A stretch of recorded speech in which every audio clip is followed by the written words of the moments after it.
بسم اللہ الرحمن الرحیم۔ السلام علیکم دوستو، دنیا بھر کی خبروں میں آج آپ سنیں گے، لیکن اس سے پہلے اگر ہو سکے تو لائک اور سبسکرائب کا بٹن ضرور دبا لیں۔ شکریہ۔ صدر ٹرمپ نے اعلان کیا ہے کہ اس ماہ امریکہ جنوبی افریقہ میں ہونے والے G20 اجلاس میں شریک نہیں ہوگا۔ صدر ٹرمپ کا کہنا تھا کہ جنوبی افریقہ میں سفید فام افراد پر مظالم کے الزامات کے باعث امریکہ اس اجلاس کا بائیکاٹ کر رہا ہے۔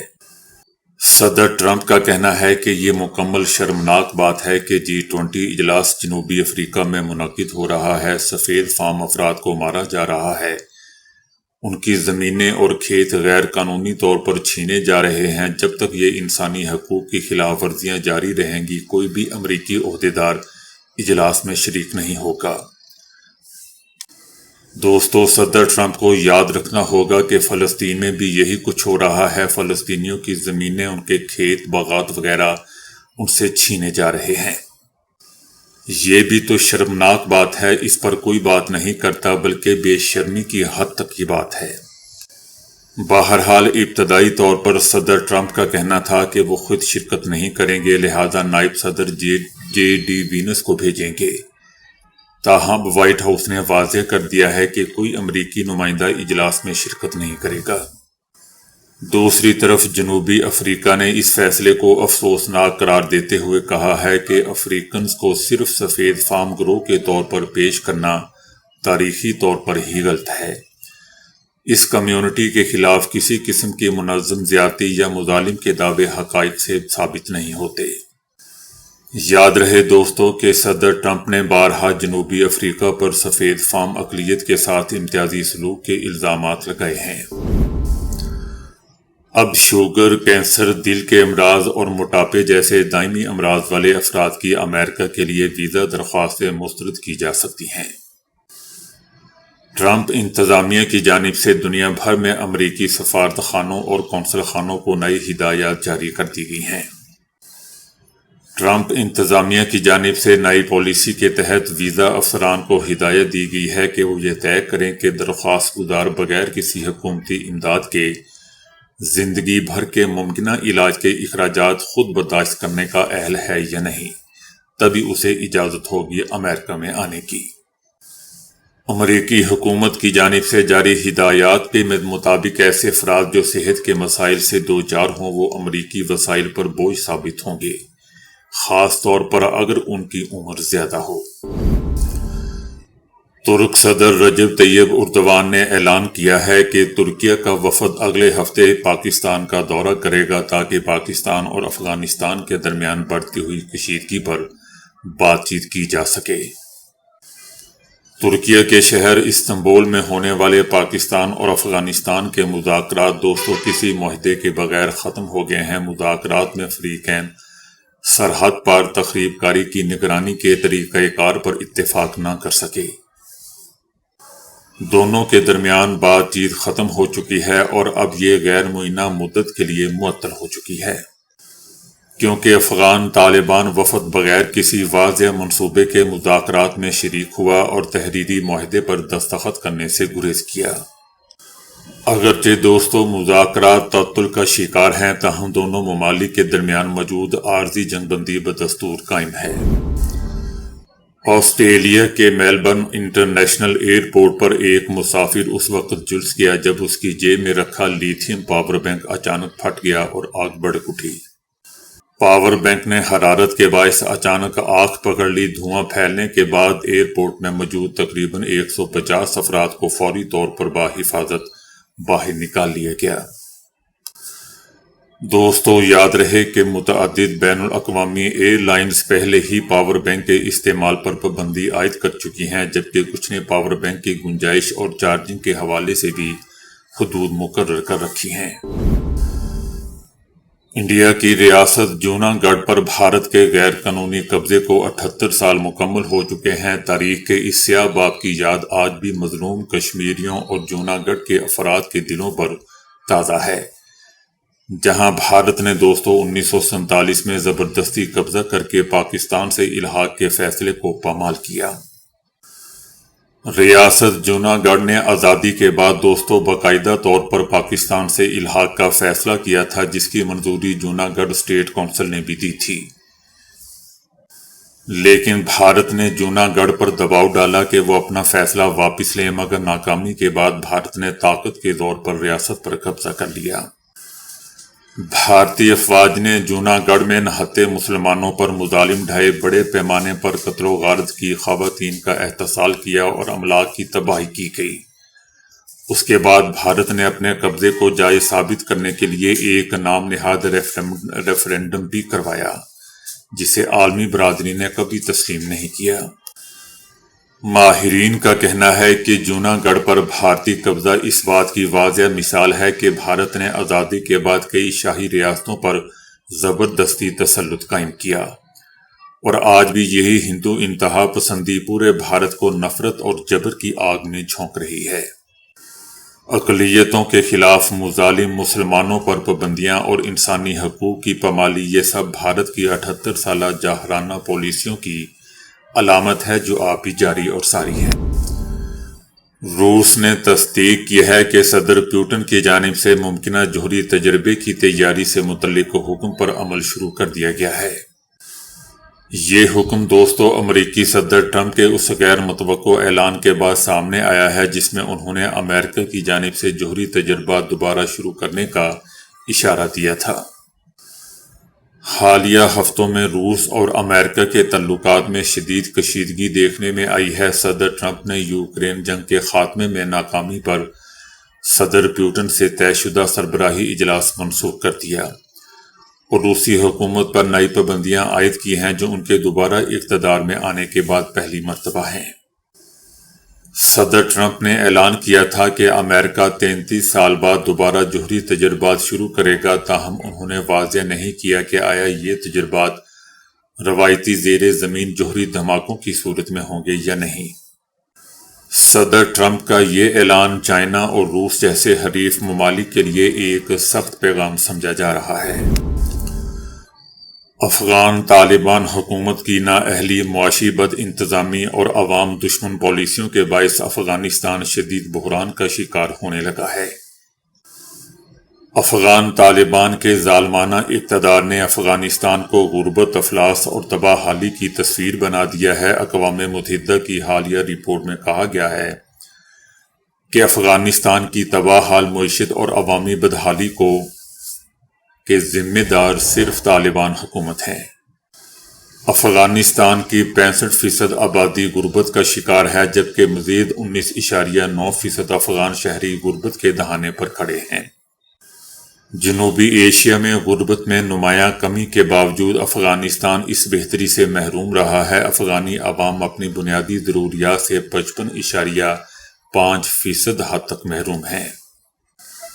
افغانستان میں دوستو غربت میں اضافے کی بنیادی وجوہات معیار زندگی میں 42.5%، تعلیم میں 33.4% اور صحت میں 24.4% تک محرومی ہے۔ افغان عوام بجلی، صاف پانی، محفوظ رہائشی اور طبی سہولیات سے بری طرح محروم ہیں۔ افغان طالبان حکومت کا آمرانہ نظام اقتدار دنیا بھر میں جبر، افلاس اور معاشی تباہی کی بدترین مثال بن چکا ہے۔ افغانستان کی تباہ حالی افغان طالبان حکومت کی گمراہ کن حکمرانی کا منہ بولتا ثبوت ہے۔ اسرائیل نے امریکی عوام اور مخصوص امریکی حلقوں میں اپنی حمایت بحال کرنے کی غرض سے اب تک لاکھوں ڈالرز خرچ کر دیے ہیں۔ اسرائیلی حکومت نے امریکی مارکیٹ میں اثر و رسوخ مہمات کے لیے امریکی کمپنیوں اور ڈیجیٹل ایڈورٹائزنگ فرموں کے ساتھ معاہدے کیے ہیں۔ ایک معاہدہ جس کا اہتمام امریکی فرم ایکس کلاک ٹاور نے کیا تقریباً $60 لاکھ کا تھا، جو 4 مہینے کے لیے ہے، اور اس کا مقصد امریکی نوجوانوں میں اور سوشل میڈیا پر اسرائیل کی تشہیر کرنا بتایا گیا ہے۔ اس کے علاوہ ایک مہم خاص طور پر امریکی مسیحی حلقوں کو ہدف بنا رہی ہے، جس کے لیے امریکی چرچوں، مسیحی کالجوں پر ڈیجیٹل تشہیر کی جا رہی ہے۔ پاکستان میں دوستو 27ویں آئینی ترمیم میں اب وزیر اعظم خود وفاقی آئینی عدالت کے پہلے چیف جسٹس کو تعینات کرے گا۔ جبکہ آئینی عدالت میں ججز کا پہلا بیچ وزیر اعظم کی ایڈوائز اور آئینی عدالت کے چیف جسٹس سے مشاورت کے بعد صدر کی جانب سے تعینات کیا جائے گا۔ عدلیہ کو اس سے پہلے کبھی ایگزیکٹو کے اتنے تابع دوستوں نہیں کیا گیا تھا۔ لوگوں نے اسے آئینی مارشالہ سے تشبیہ دی ہے، جبکہ کچھ لوگوں کا کہنا ہے کہ یہ آئینی ترمیم نہیں بلکہ 1973 کے دستور کا ڈیتھ وارنٹ اور جمہوری پارلیمانی نظام کا مکمل رول بیک ہے۔ دوستو، یاد رہے کہ شخصی آمریت پاکستان کی فیڈریشن کے لیے ہمیشہ تباہ کن رہی ہے۔ کچھ لوگوں کا کہنا ہے کہ 27ویں آئینی ترمیم کا مسودہ شمالی کوریا بھیج دینا چاہیے تاکہ کم جونگ ان اپنے بچوں کو اس کی لوری سنائیں۔ اس ترمیم میں سپریم کورٹ کے عدالتی اختیارات ختم کیے جا رہے ہیں، کیونکہ آئینی معاملات پر درخواستیں اب حکومت کے چنے ہوئے ججز پر مشتمل وفاقی آئینی عدالت جائے گی، جبکہ ہائی کورٹس میں بھی حکومت کے چنے ہوئے ججز پر مشتمل آئینی بینچز ہی آئینی درخواستیں سنیں گے، اور ہائی کورٹ سے ٹرانسفر قبول نہ کرنے والے ججز کو ریٹائر کیا جا سکتا ہے، جس سے پاکستان میں عدلیہ کی آزادی کی امید دم توڑ چکی ہے۔ حیرت کی بات تو یہ ہے کہ 27ویں ترمیم کے ذریعے چیف جسٹس آف پاکستان کا عہدہ ہی ختم کر دیا گیا، جس کے لیے مختلف شقوں سے لفظ پاکستان ہٹانا پڑا۔ اب چیف جسٹس آف پاکستان کی جگہ وفاقی آئینی عدالت کے چیف جسٹس اور سپریم کورٹ کے چیف جسٹس کے عہدے ہوں گے۔ کچھ لوگوں کا کہنا ہے کہ عدلیہ کی آزادی گئی گھاس چرنے، ہماری سپریم کورٹ ہماری مرضی۔ بہت سے تجزیہ کاروں کا کہنا ہے کہ اردن کی تاریخ کا مطالعہ کریں تو ہمیں علم ہوتا ہے کہ یہ ایک ایسا مسلمان ملک ہے کہ جس نے ہمیشہ مسلمانوں کی پیٹھ پر خنجر گھونپا ہے، چاہے وہ مصر کے خلاف ہو یا پھر شام کی حکومت کے خلاف یا پھر حالیہ جنگ میں فلسطینی مظلوم عوام کے خلاف ہو۔ اردن کا کردار ہمیشہ سے دوست و منافقت پر مبنی رہا ہے، ایسا تجزیہ کاروں کا کہنا ہے۔ شاید اسی لیے شہید یحییٰ سنوار نے کہا تھا کہ غزہ کی لڑائی تمام منافقوں کو بے نقاب کر دے گی۔ آج تک اسرائیل کے ساتھ وفاداری نے اردن کو کون سی ترقی دی ہے؟ اردن اور اسرائیل کے تعلقات کی کہانی غزہ جنگ سے کہیں پرانی ہے۔ اگرچہ بظاہر دونوں ممالک کئی دہائیوں تک ایک دوسرے کے دشمن رہے، جنگیں بھی لڑی، لیکن پس پردہ رازداری، خفیہ ملاقاتوں اور سیاسی سمجھوتوں کی ایک لمبی تاریخ داستان موجود ہے۔ 1948 میں فلسطین کی سرزمین پر غاصب صہیونی ریاست اسرائیل کے قیام کے بعد دنیا بھر میں شدید رد عمل پیدا ہوا، مگر اردن کا کردار ہمیشہ کچھ مختلف رہا، یا یہ کہہ لیجئے کہ منافقانہ کردار شروع سے جاری رہا تو غلط نہیں ہوگا۔ شاہ عبداللہ اول موجودہ شاہ عبداللہ دوم کے دادا نے ابتدا میں ہی اسرائیل کے ساتھ خفیہ رابطے قائم کر لیے تھے تاکہ مغربی کنارے پر اپنا کنٹرول یقینی بنایا جا سکے۔ یہی خفیہ رابطے بعد میں اردن کی پالیسی کی بنیاد بنے، یعنی فلسطین پر اثر و رسوخ برقرار رکھتے ہوئے اسرائیل سے مخاصمت سے گریز کرنے کی پالیسی۔ آج بھی اردن اسی پالیسی پر عمل پیرا ہے۔ 1967 کی 6 روزہ عرب اسرائیل جنگ میں اگرچہ اردن کو مغربی کنارے اور مشرقی یروشلم کا کنٹرول کھونا پڑا، لیکن اس کے بعد بھی شاہ حسین نے اسرائیلی رہنماؤں کے ساتھ پوشیدہ ملاقاتوں کا سلسلہ جاری رکھا، ایسا دوستو تجزیہ کاروں کا کہنا ہے۔ 1970 کی دہائی میں جب عرب دنیا میں فلسطینی مزاحمتی تحریکوں کا زور بڑھ رہا تھا، اردن نے بلیک ستمبر کے نام سے ایک خونی آپریشن میں فلسطینی تنظیموں کو ملک سے نکال دیا۔ اس کے بعد اردن حکومت کو اسرائیل اور مغرب کی جانب سے خاموش حمایت ملتی رہی۔ اس سیاہ ستمبر میں نہ صرف فلسطینیوں کو دوستوں نکالا گیا بلکہ فلسطینی عوام کی بڑی تعداد کو گولیوں کا نشانہ بھی بنایا گیا، اور شاید اس لیے امریکہ اور اسرائیل کو اپنی وفاداری کا یقین دلوایا جائے۔ شاہ حسین نے 1970 سے 1994 کے درمیان کم از کم 30 خفیہ ملاقاتیں اسرائیلی وزرائے اعظم اور فوجی حکام سے کی تھیں۔ ان ملاقاتوں کا مقصد ہمیشہ ایک ہی رہا کہ اردن کے تخت کی سلامتی کے بدلے اسرائیل کے ساتھ امن کی بنیاد رکھنا، یعنی اسرائیل کو یقین دلوانا کہ فلسطین اور فلسطینی عوام کے ساتھ وہ چاہے جو بھی کرے، اردن کو اس بات سے کوئی غرض نہیں، کوئی سروکار نہیں۔ اکتوبر 1994 میں امریکہ کی سرپرستی میں دوستو اسرائیل اور اردن کے درمیان وادی اربا امن معاہدہ دستخط ہوئے۔ اس کے تحت دونوں ممالک نے سفارتی تعلقات قائم کیے، سرحدی تنازعات حل کیے اور پانی اور سیکیورٹی کے شعبوں میں تعاون بڑھانے پر اتفاق کیا۔ اس معاہدے نے اردن کو امریکہ سے کئی ارب ڈالر کی سالانہ امداد دلوائی، لیکن فلسطینی عوام اور عرب دنیا میں اس معاہدے کو خیانت سمجھا گیا، کیونکہ اس وقت بیت المقدس میں اسرائیلی قبضہ برقرار تھا اور فلسطینی ریاست کا خواب اب بھی ادھورا تھا۔ آج بھی دوستو غزہ میں نسل کشی جاری ہے اور اردن کا کردار ایسا ہی ہے کہ وہ غزہ سے زیادہ اسرائیل کی سلامتی کا خواہش مند ہے۔ دنیا بھر کے مبصرین اردن کو اس رویے کو دوغلا پن اور دوہرا پن قرار دے رہے ہیں۔